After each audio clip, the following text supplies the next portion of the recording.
Galloway's Support Through Sight Loss. Talking Together presents Mike Bailey from Christopher Grange and Bradbury Fields talking about Charles Bonnet Syndrome. Joining us today, we've got Mike Bailey from Christopher Grange, and Mike is kindly going to talk to us about Charles Bonnet Syndrome. So over to you, Mike, if you want to tell us a bit about what Charles Bonnet is and what you want to talk to us about. Okay. Hello, everyone. As James said, my name is Mike Bailey. I'm actually development manager for Christopher Grange and Bradbury Fields in Liverpool. It's two separate sight loss charities, both over 140 years old. But fortunately for both of us, we jointly deliver a contract to Liverpool City Council. We've got big premises. I don't know if anyone's been to Liverpool. So 5-6 miles outside the city centre, based in Ken Dodd's territory, Notty Ash. It's purpose-built centre. It's unique in the country, really. It's purpose-built in 1970. And we have students coming through who attend Birmingham University for rehabilitation. It's a cracker place. I first went there as a service user in 2004. When I was diagnosed with retinitis pigmentosa in 2003. So I attended there as a service user for 6 months, left, started another business, and applied for the service manager's job in 2009.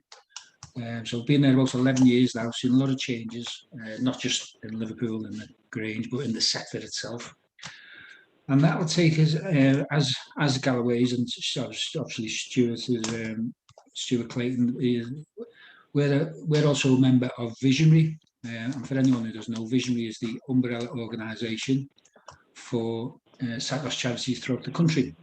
And each year we have a conference and we have regional meetings. I think we've got one tomorrow, actually. But it was in one of these conferences I met a lady called Judith Potts, and Judith is a founder. She's founder of Esme's umbrella. It's worth looking at the website. Esme was Judith's mum, and she suffered with Charles Bonnet. Didn't tell anyone in case anyone thought she was going mad. And Judith got onto this and researched it, and she done a workshop on Charles Bonnet. And basically, what Charles Bonnet is, it's the well, as Charles Bonnet described himself, it's the theatre of the mind. It's if you say, I'm not medical. There's a guy called Dominic Fitch. He's the leading specialist in the world on it, and it's like because you people have been used to sight, and they lose the sight. The brain is trying to capture these images, and the images could be horrendous. They could be funny, flowers, worms in meals, stop people eating, but people won't talk about it because if they mention it to people, they think no one can see these. We've had sessions, I'm jumping forward, but he actually just said no one should have their life dramatically and negatively altered by what Charles Bonnet himself described over 250 years ago now. The theatre of the mind, and it's just the mind captured all these images, what everyone's seeing throughout the lifetime when they've obviously would be able to see. You have funny stories, horrendous stories. But I remember in the workshop, Judith stood up and she's done a presentation on Charles Bonnet. No one, I remember when I first went to Christopher Grange, someone asked me, do you see things? And no, didn't think, I'm not going mad, but that didn't see anything, even though I'd lost a lot of my peripheral sight over rapidly, the consultant said. So I've never been affected by it, but I've met people who've got it and who suffer from it over the years. So Judith requested, said, what we're looking to do is set up groups throughout the country. And I just put my hand up and said, I'll help you. I'm based in Liverpool. I do what I can with Northwest. I'll help you any way I can. So we come away from this conference, had a long chat with her, and we just started a group. We planned a Charles Bonnet Information Day. We got some guest speakers on who suffered from it, and what you'll find, honestly, So the face-to-face groups, this was from the information day, people come, we advertised it, we got the local radio involved. I'd done a little talk on it was BB Radio Merseyside about why we were doing it. And basically it's just to help people. It cost us nothing. We had the premises. It cost us a tea, coffee, biscuits, half a day, but we thought we were making a difference, and the thanks we got from it was great. So we decided then to have a monthly meeting. The monthly meetings were face-to-face. People had come, dead informal. The agenda was sort of set up. We had biscuits, coffee. We didn't even charge them. And, you know, we used the lecky and the electricity in the building anyway, in the hall, and it was just getting people to the peer support from it. And we used to go on YouTube, and there's a thing on YouTube called TED Talks, and go on it, type in Charles Bonnet, and you get a load of 15-minute lectures if you want, people talking about it, cartoon descriptions of it. And we just built up a nice little social group, and it was people coming. But I'll be honest with you, I thought people had come and started off with 3, 4, 5, and I thought people had come forever, and they get bigger, bigger, bigger. We have got some people still with us from day one, but what we find is once people come after 2, 3 times and they realise they weren't going mad and they felt confidence in, oh, I can deal with this now, they leave, but it served its purpose, and I didn't see that coming. So anyway, all going well until obviously the COVID-19 stepped in and we had to lock down. I think it was the end of March, first week of April last year. We locked down and we carried on. We had an RP Society group, or Retina UK group. We had a Macular group, and we were talking about getting them up and running by telephone. And I come across a platform called Babbel, BABL. Looked into that, started using it, and now we've got about 12 separate groups on, similar to yourselves. It's all telephone based. We don't do the Zoom, and we started the Charles Bonnet one. But it's gone from instead of face-to-face monthly now, it's gone.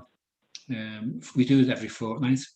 We do it by Babbel, the Babbel platform that phones people out. All you've got to do is pick the phone up and press the hash key. So there's no dialing, no codes, and it worked really well. And after a couple of sessions, I was encouraging them through the telephone conference to, if anyone wanted to share contact details. With each other's permission, I'd help them on that. And I remember one lady saying she listened to one lady talk and she was struggling, loved reading books, struggling now. And she said, listen, Betty, I've got a CCTV you can have, I don't use it no more. And I thought, wow, you know, and I think the piece itself was worth about 250 and she's willing to give it away. And so they were making friends. So I went for my daily walk one day, and on the a bit of shop, and then I phoned Judith Potts up. I said, you know what, we're on a winner here. I said, these people are making friends.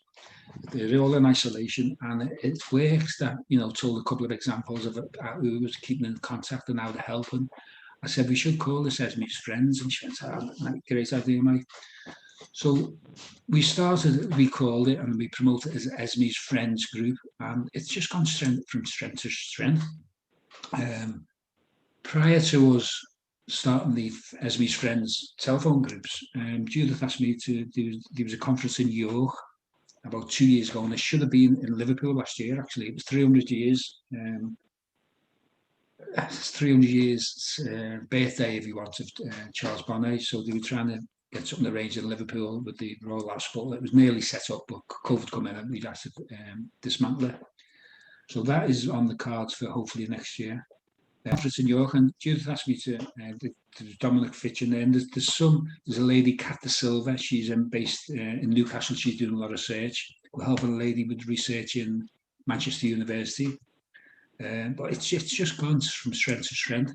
So once word got out there about Esme's Friends groups, people used to, from different societies, they join our group just to get a feel for it. And I think there's over 20 societies now, including the RNIB Scotland, have come on board with it. We're getting inquiries all the time. Judith, if anyone wants to know how they start, she'll say, speak to Mike in Liverpool. And I'll just give them the Babbel platform. They can use whatever platform they want, but I just tell them what we do. We send them an agenda. It's dead informal, but it works. It really does. We've got people we're based in Liverpool, but we've got some from Manchester join us, a lady from Glasgow. There's no one doing it in Glasgow. And they just can't wait for the next 2 weeks. You know what I mean? And it's dead informal. It's you do intros. Prior to the meeting, I'll contact Judith and get any updates on the latest research, what's going on, or just any news whatsoever. I've got a meeting tomorrow with Judith and the guy who does website development, and we're looking at revamping the website. Or the website's up and running now, but a guy in India looks after it. And it's not ideal for Judith and the cost and that, so I'm helping her with that. But she's amazing. She's a one-woman band, if you want. And it was made up through the Esme's Friends and through Visionary conference a couple of weeks ago. It was all online. We got nominated for the Connect Award, and that was connecting all these other societies up, or other people within the community relating to Charles Bonnet, because the Esme's Friends. Unfortunately we never won it, but Judith, I was made up. She won the National Partnership Award, so she went up against the RNIB, Guide Dogs, Pocklington, and Esme's Umbrella, and it won. And believe me, she's a one-woman band, if you want. And I've said from day one, I'll help you as much as I can, because she's alone and she's not obviously one of the big boys, if you want. And I've sat with her, with your chief exec, Stuart, and the Visionary Conference after that. After the awards ceremony a couple of years ago, I remember having breakfast with Judith and Stuart, and most people are the same, you know, when they meet her, and they just want to help her. So I'm like I'm not employed by it, but like an advisor, or I just help her. It's in my nature to be helpful, and I'll help you as much as I can. I remember one guy, and we used this to market the groups, and he said in one of the groups, he said, I knew the hamster wearing a duffel coat sitting on a pile of books in my living room wasn't real, because I've got no books in my living room, Mike. And we just go, wow. But it's amazing, and they get a lot of what's it called? They just feel better after the meetings, honestly. So have you got anyone got any questions? If you've got any questions, you can unmute yourself. One thing, Mike, that probably COVID has got probably a good thing really to come out of COVID is things like this. Yeah. That if it hadn't been for the situation we're in with lockdown, these sort of things definitely may have taken a lot longer to have come forward. And it's just a case of having to adapt to working in a different way, that it's made these things so successful. Hi James, am I all right to talk? Yeah, of course you are. Yeah, so hi Mike, I'm Pam. I'm a sight loss advisor. I'm based in Morecambe for Galloway's, and I was on the conference a few months ago that Judith with the Esme's. It was the best conference I've ever been on. I was absolutely mesmerised from start to finish. Was that the one where there's about 500 on it, Pam? I think it was. It was just. I was just hooked on it, and I talked to quite a few people who do suffer from Charles Bonnet, and I was passionate to really get a group going. And I think you now know we are starting one on the 16th of February on Babel, and it's going to be every month with Denise's on that as well, support. So at the moment, my idea it's sort of like peer led, you know, people can talk about their experiences, what they do, their tips and things like that. But we were, as it is at the moment, going to call it Charles Bonnet sort of peer led group. Do you think, you know, what you're saying? I have emailed Judith to tell her that that's what we're doing. Yeah, she just call it Esme's Friends. She'd be made up. Is it all the other ones are all over the country doing it? The Esme Friends. I'll message her again then. So I have told her that we are starting it. So I've got a real passion about this, you know. So it's really good to know that yours have really taken off, and hopefully ours will as well. It's basically you get them. They're all in the room. You're on Babel, so you can see who's in the room. Like Jane can see how many people. So you go through. you go through you tell everyone how many's in the room and their names, then you ask everyone from top to bottom, no particular order, just to introduce themselves so people can get to recognise the voice. Go through house rules, don't interrupt. If you want to say something, say your name first and then talk. That we find that helps. And I'll do an update, or we get an intro, I'll do an update, and then it's an open floor. But do you know what you'll find? The people who know most about Charles Bonnet are the people who've got it.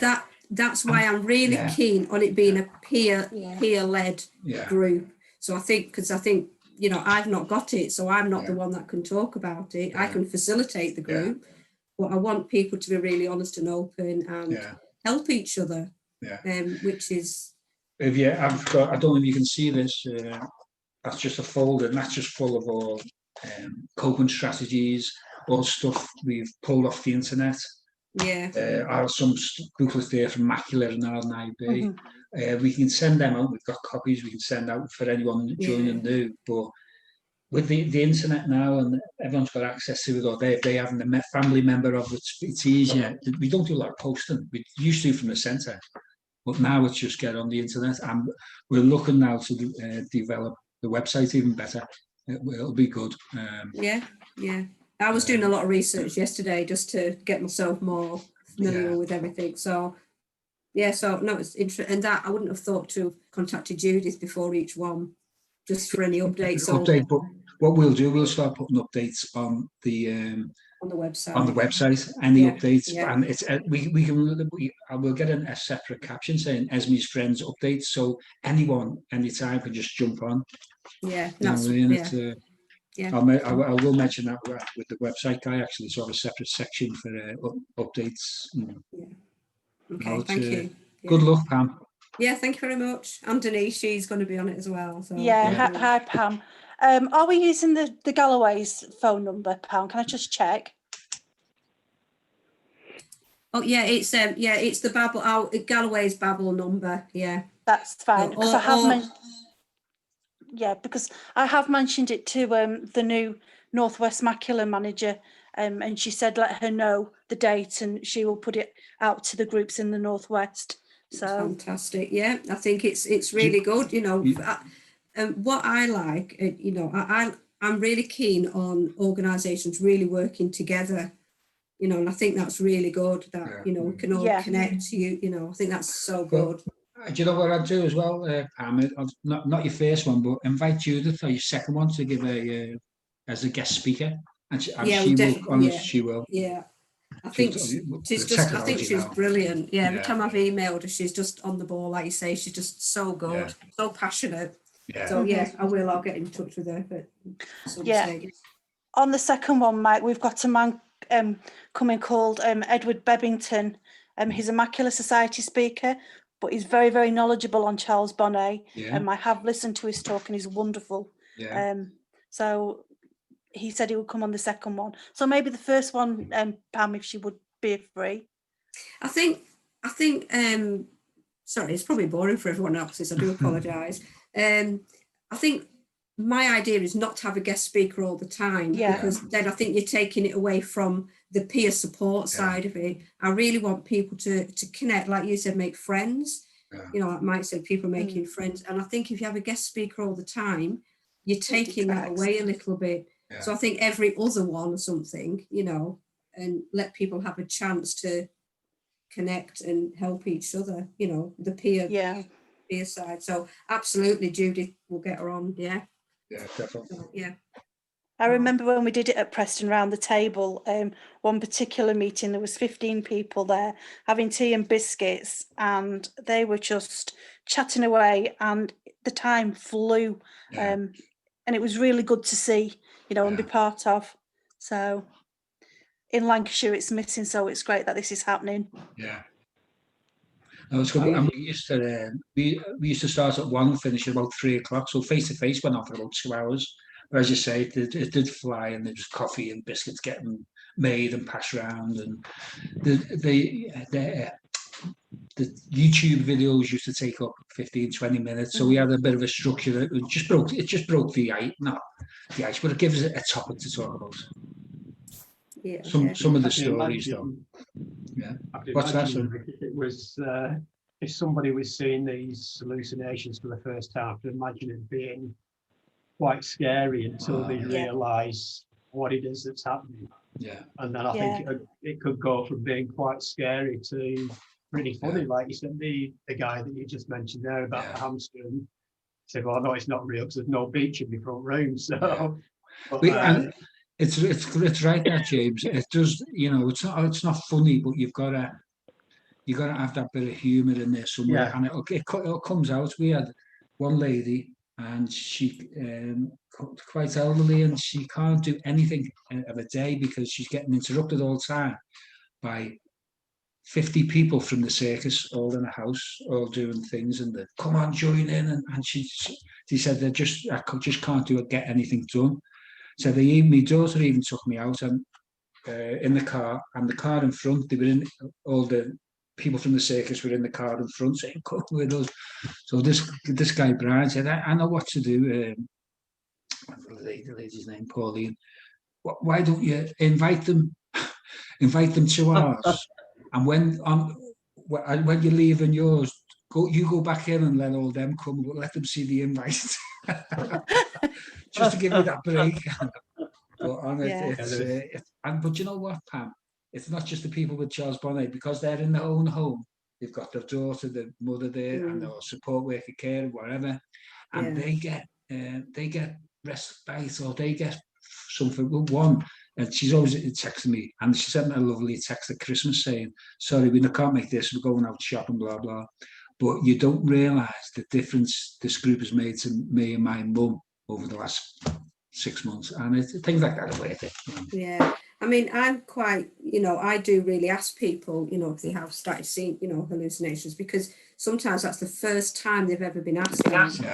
Yeah. And that, because some people do think they're going crackers, don't they? Because of things that they are seeing. And then once people have told you that, every time you speak to them, you say, how's that riddle bus in your front room this week? And, all the different things, and some people, like you said, some people find it company, some people find it they're quite amusing, whereas others find them, I've got one man who there's a child sat in his window ledge and they're about to jump out of a window, so he has the distressing ones, and so it's that coping mechanism. So I think it's the people who are seeing the, like the gargoyles and the really upsetting ones that,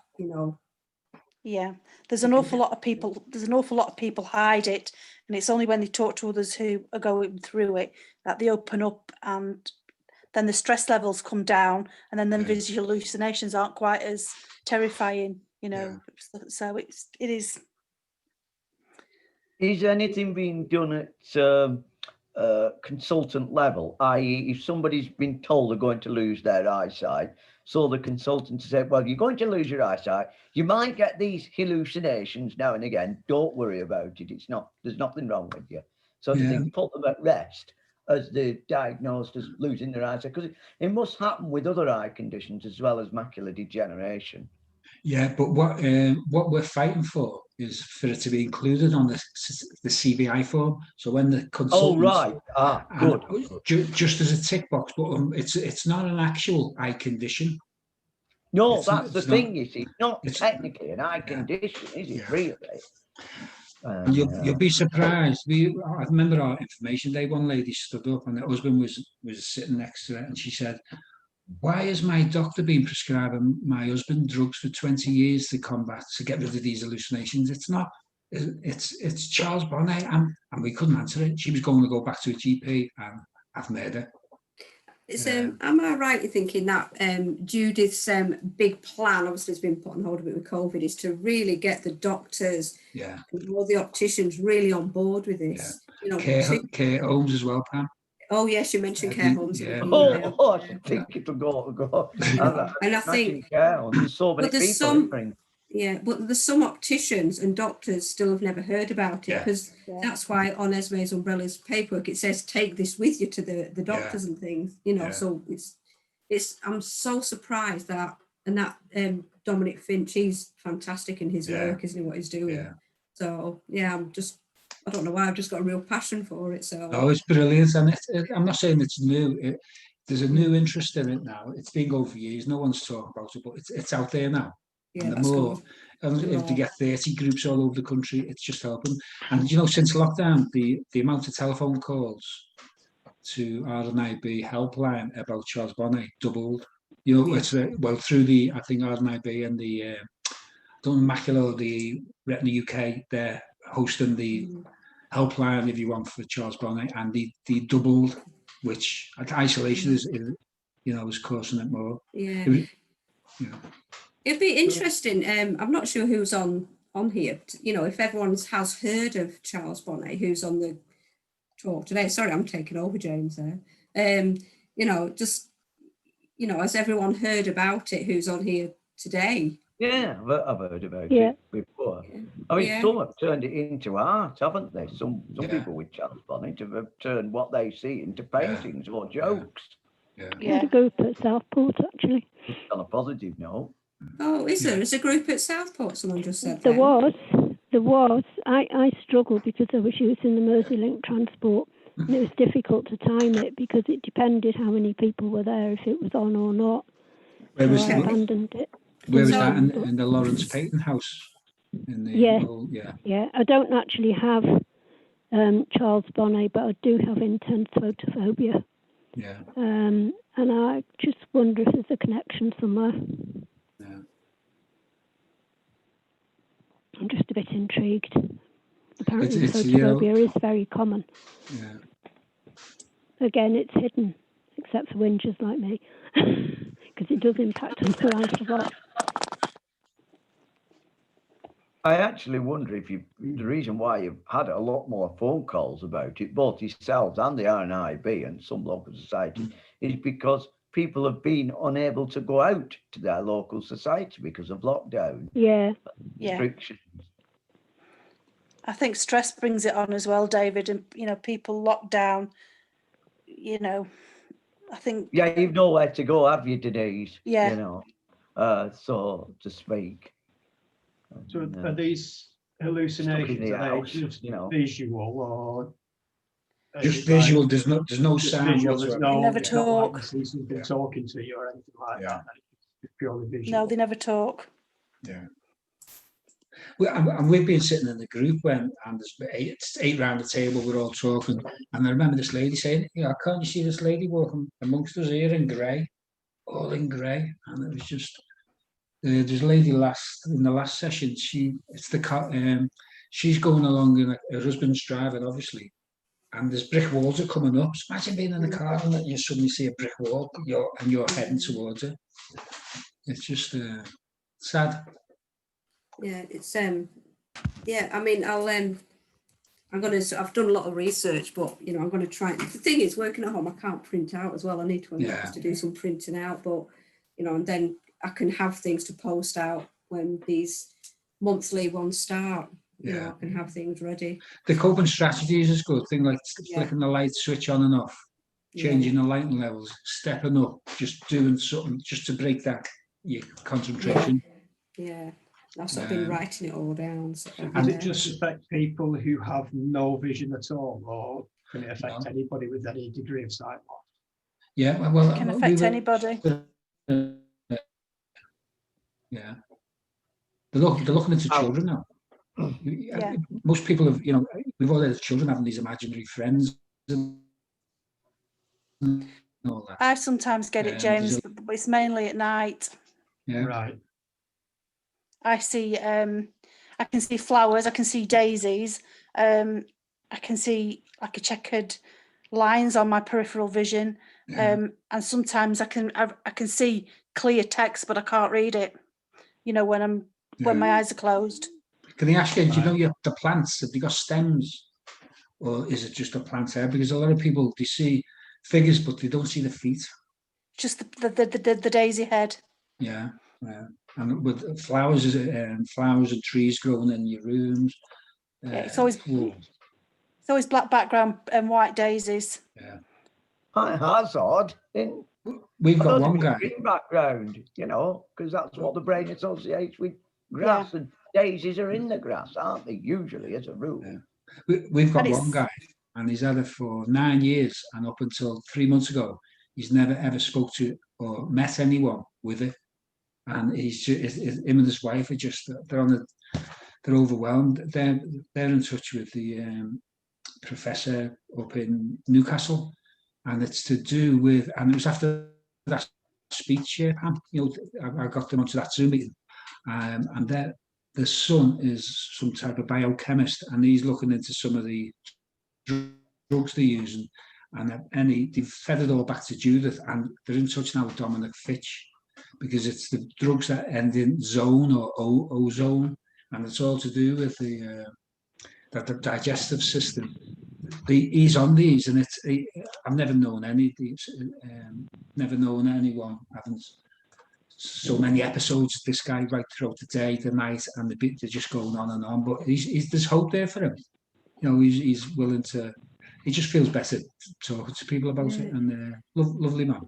Yeah, I think it was interesting listening about the research where they have the connectors on the brains, and it depends which part of your brain, isn't it? Or they're finding out where it is, are they? Which part I think of the brain? is it some people see colours, just tell me if I'm wrong, some people see more objects and some people see colours more, don't they, and things. Yeah, right? there's so many different, I'm not an expert, Pam, on it, and I'm not even medically no, I'm not enthused, you know what I mean? But I'm more into helping and letting them talk about it.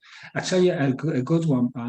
We have a in-house counsellor. Her name is Irene. She's been with us 15 years, qualified counsellor. She's joined the meetings now. She just talks for about 5-10 minutes because she's met a lot of people over the years with it, and it's good to hear her side of it. And she's learning all the time. She's like a sponge, but it's good for people to know they're not going mad, and she really reinforces that. But and if you wanted Irene to come and speak, I don't know if you got a counsellor up in Preston or Galloway's, but if you wanted Irene to join us by Zoom, she does a brilliant talk. She's just been with us. She's been with us this morning. We train fourth year medical students from Liverpool University every couple of weeks, and we've had a session this morning. She comes out. It's about 2.5 hour session. We train them in visual impairment awareness training, where they used to come to the centre. But now we do it by Zoom, and she does a 10-minute talk on that, of the benefits of counselling to people with a visual impairment. And we're bringing Charles Bonnet into this. Now these are tomorrow's doctors, these. And it's 365 every year from Liverpool University. So for the last 10 years now, we've trained like a lot of people. They won't all be GPs. Some of them, they all go different avenues and all that. But it's brilliant just letting them just raise the awareness of visual impairments, obviously. A lot to be said, though, aren't there, for good, positive peer support. Yeah. I mean, it's all right having the professionals talking to you that have not been through it. They know all the you know all the medical and the jargon side of it, but they've not lived through it, and it's that lived experience that's same with anything. So if you can get people who have got the same conditions get talking, there's all the different coping strategies and all sorts of things like that. I'm a big believer of that. So that's put that any better. Yeah, James, you've taken the words completely out of my mouth there. I'm just 100% behind that. So, experts by experience, isn't it? I tell our group all the time, no one knows more about Charles Bonnet than you. And they're trying to find answers. I said, you've got, it's one of the coping strategies, the guy who's had it for 9 years, and I said, he loves music. I said, Brian, try something yourself. I said, we can give you a list on what coping strategies may work for some people, but you try different things and see if they work for you, whether it be classical music, listening to birds singing, nature in the background. You can get these apps now and sounds, and if a sound can to stimulate the brain to just switch there could be one sound out there that could work for everyone.